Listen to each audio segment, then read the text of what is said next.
Well, howdy tubers.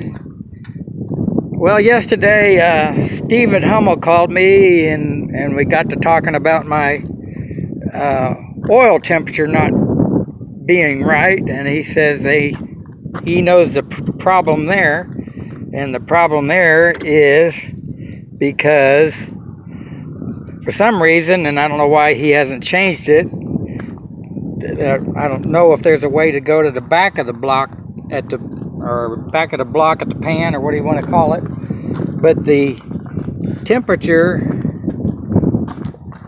oil temperature is right there, and I don't know if I'm seeing it or if you're seeing it or whoever's seeing it is seeing it, but it's right there on the front.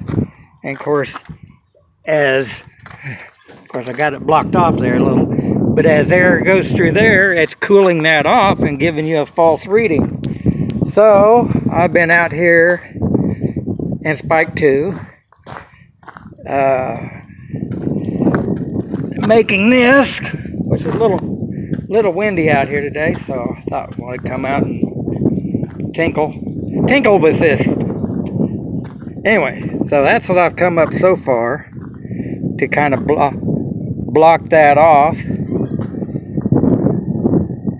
And this front piece is 25 thousandths to make it stiffer, and then the back piece is 16 thousandths because it don't need to be as stiff there, and some, I'll say, insulation or something to block around the cinder so that maybe it'll start reading closer to right. So all this time, you know, I've left my cover on blocking the oil cooler. Well, if I'm getting a false reading, then I don't know what I'm really running oil temperature wise. So I will get this bad boy on there. I don't know if we'll go fly or maybe wait till later on, but it's a little breezy. But God brought us a beautiful day anyways, other than the wind, and I guess it ain't that bad. But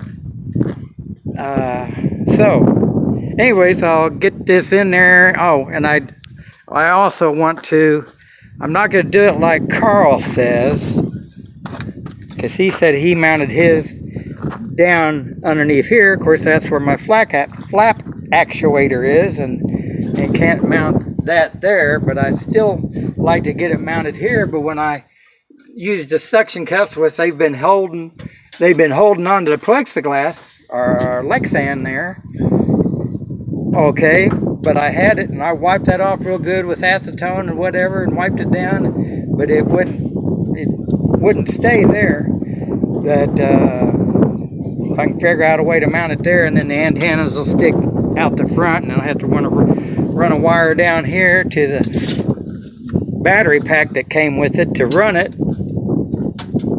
I'd like to somehow hardwire it so that it's, and with a switch, so that I could turn it on and off instead of just plugging it in and out.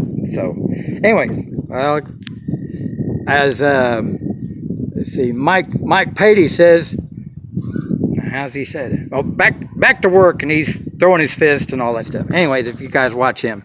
Anyways, there you go. God bless. Oh, and I hope everybody's still being safe, and nobody's that you know of has contracted any contract, whatever that word is, anything, and being safe, and the social distancing thing, and all that good stuff, so that we can get through this and get back to flying. There we go. God bless. There you go.